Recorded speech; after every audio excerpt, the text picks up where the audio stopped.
Ella fue la arquitecta de un imperio, nieta de un dios, hermana de un loco, esposa de un necio y madre de un monstruo. Para colocar a su hijo en el trono más poderoso del mundo, no dudó en mentir, seducir, conspirar y finalmente envenenar.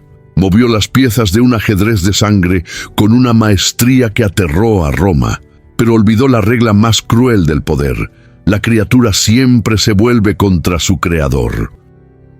Años después de su triunfo, acorralada por los asesinos enviados por el propio hijo que ella coronó, se dice que rasgó sus vestiduras, señaló su vientre y gritó la frase que resonaría por la eternidad: «Hiere aquí». Ofreció a la muerte el útero que dio vida a su verdugo.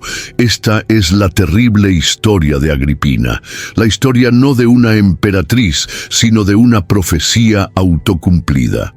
Una mujer que, para alcanzar el poder absoluto, sembró el veneno que terminaría consumiendo su propia sangre. Roma, en el primer siglo de la era cristiana, más que una ciudad, era el centro del mundo conocido, un nido de víboras donde el poder era la única moneda con valor real y la paranoia, la condición natural de supervivencia. Dentro de la dinastía Julio-Claudia, la primera familia imperial, la sangre de Augusto era tanto una bendición como una maldición. Nacida en este epicentro de intrigas, Julia Agripina, o Agripina la Menor, aprendió desde muy joven que la vida era una guerra que se libraba no en campos de batalla, sino en los pasillos susurrantes de los palacios. Ella vio a su hermano, el emperador Calígula, sumergirse en la locura y exiliarla. Ella sobrevivió. Vio el poder cambiar de manos en golpes sangrientos y entendió la dura realidad de su tiempo. Para una mujer, por muy noble que fuera, el poder directo era inalcanzable. Solo podía ejercerse a través de un hombre, un hermano, un esposo o un hijo. Y Agripina tenía un hijo, un niño llamado Lucio Domicio Enobarbo, a quien el mundo un día conocería por otro nombre: Nerón. Esta no es solo la historia de cómo una mujer ambiciosa envenenó a su marido, el emperador Claudio, para tomar el poder. Esa es la parte fácil, el dato bruto que registran los libros. Nuestra investigación va más allá. Esta es la historia de cómo la desmedida ambición de una madre se convirtió en una obsesión tan total que la cegó a la verdad más terrible. Al forjar un emperador, estaba en realidad afilando la cuchilla que cortaría su propia garganta.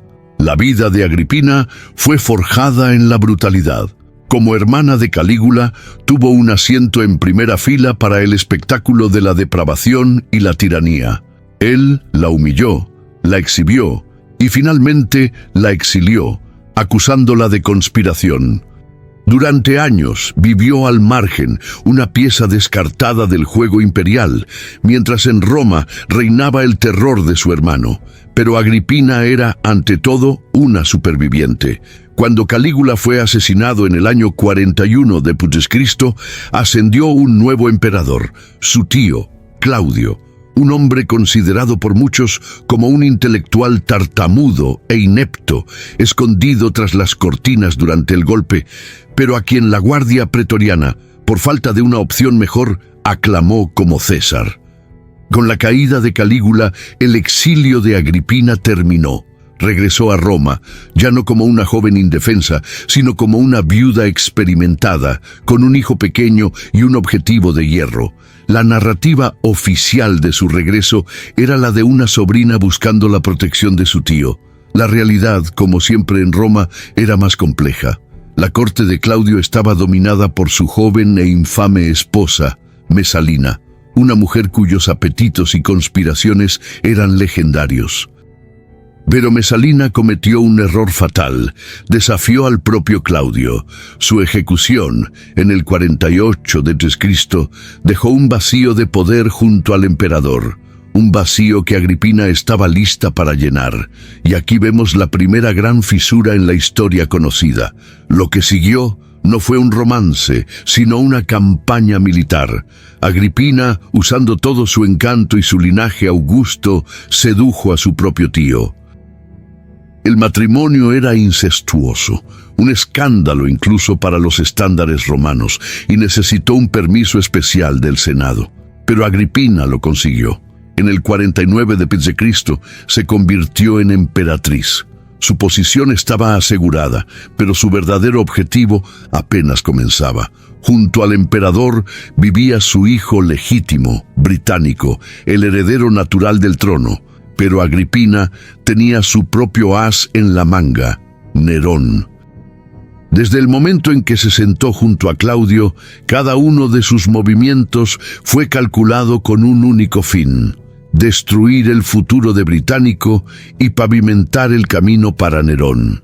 Ella convenció a Claudio para que adoptara a Nerón, convirtiéndolo oficialmente en su hijo. Lo casó con la hija de Claudio, Octavia, hermana de Británico.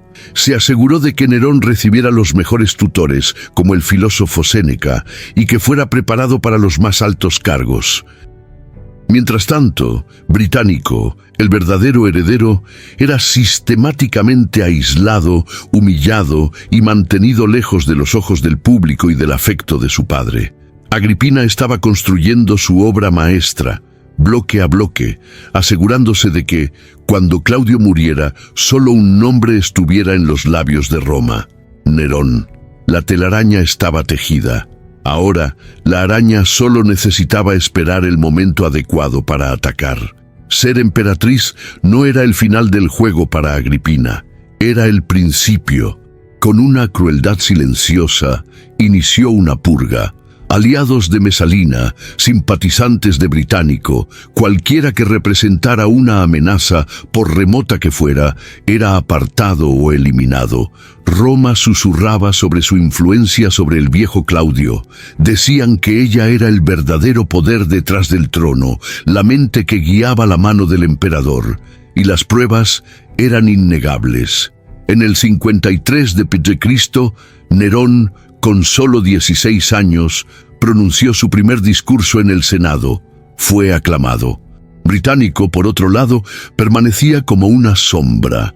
Agripina había ganado la guerra de propaganda. Su hijo era la estrella ascendente, el hijo de Claudio, una nota a pie de página.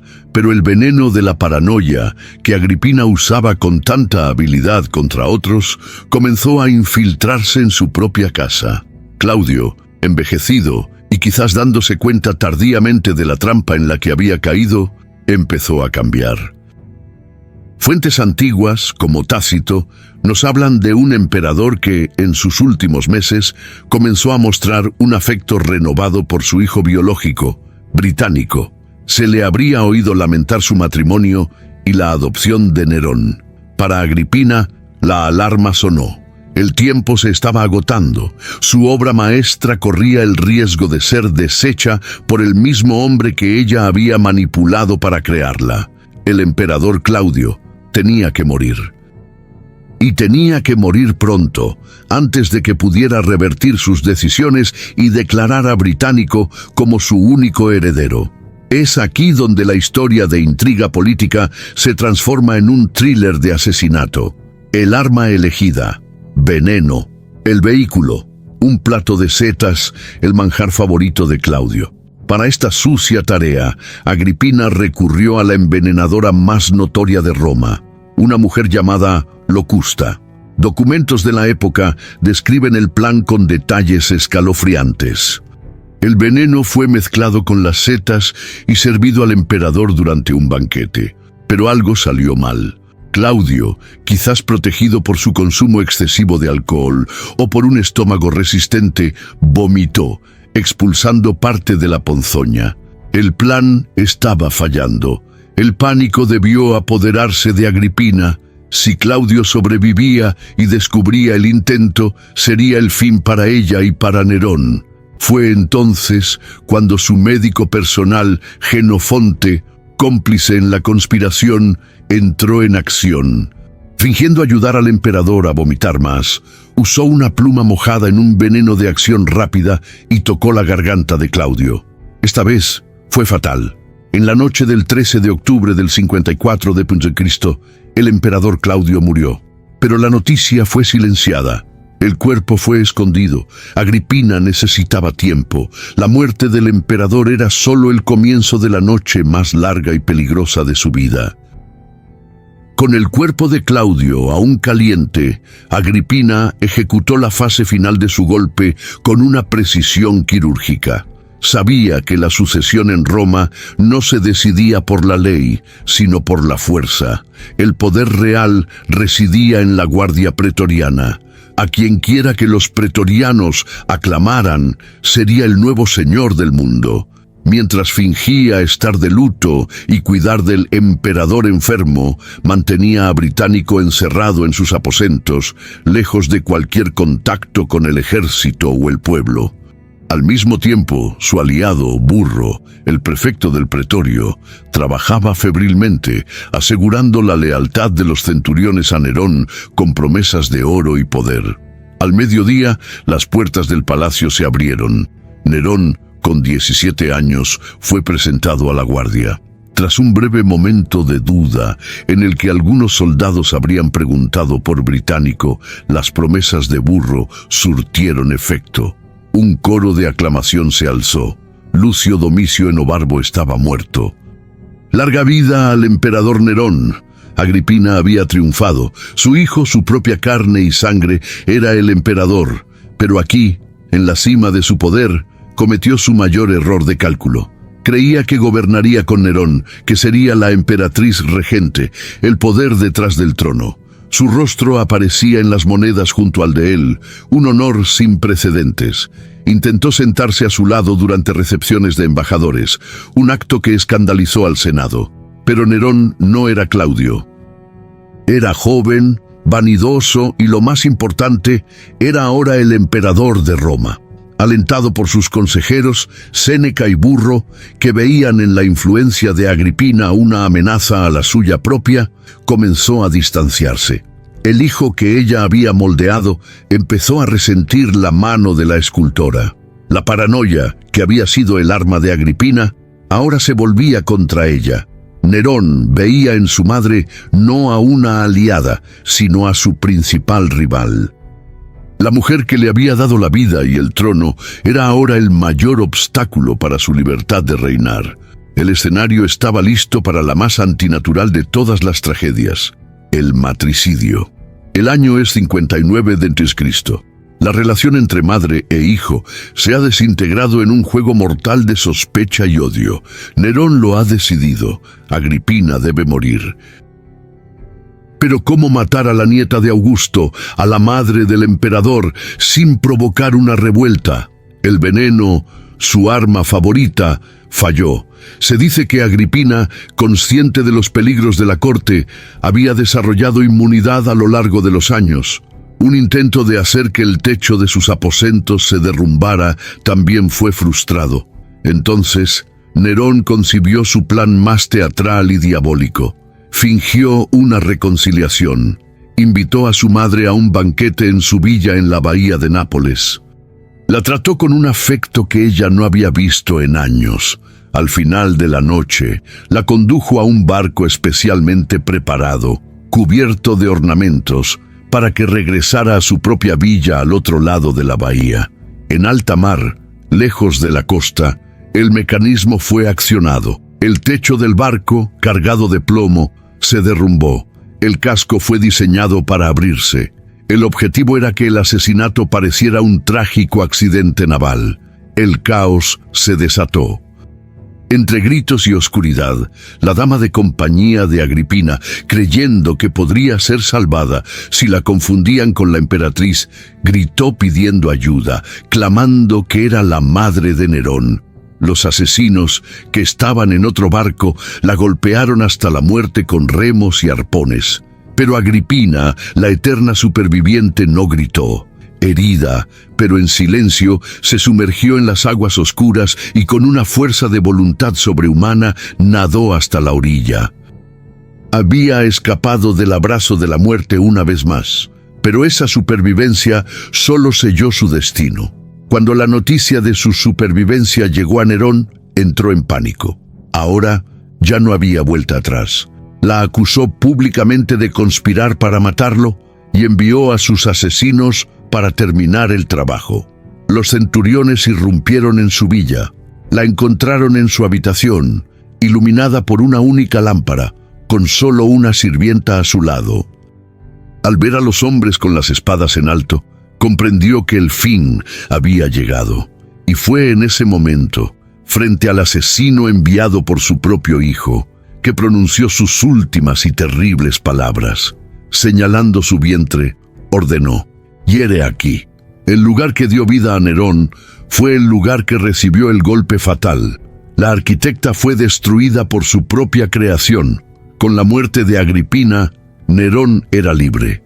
Pero la libertad de un tirano es solo la libertad para la autodestrucción. Se dice que nunca más pudo dormir en paz, acosado por el fantasma de su madre. Su paranoia y crueldad solo aumentaron. Sin la mano controladora de Agripina, su reinado se sumergió en el libertinaje, la persecución y la locura que lo convertirían en una de las figuras más odiadas de la historia romana. La tragedia de Agripina es la tragedia de la ambición que se devora a sí misma. Fue, sin duda, una de las mujeres más formidables de su tiempo. Inteligente, implacable y con una afilada visión política, jugó el juego del poder en un mundo de hombres y ganó, pero su victoria fue su perdición.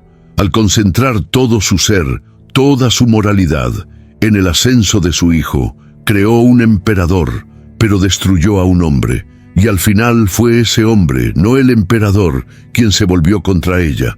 Su historia nos atormenta porque es profundamente humana. Es un sombrío recordatorio de que el poder conquistado a través de otros es siempre prestado y que los venenos que preparamos para nuestros enemigos pueden, de alguna manera, encontrar el camino de regreso a nuestras propias venas, servidos por las manos que un día nosotros mismos acariciamos.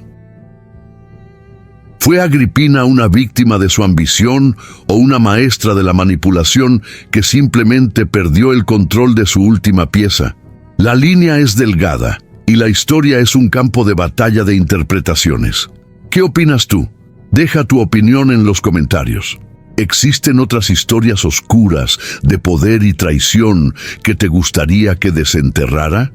Suscríbete y enciende la antorcha para no perderte nuestras próximas investigaciones en los rincones más oscuros del pasado.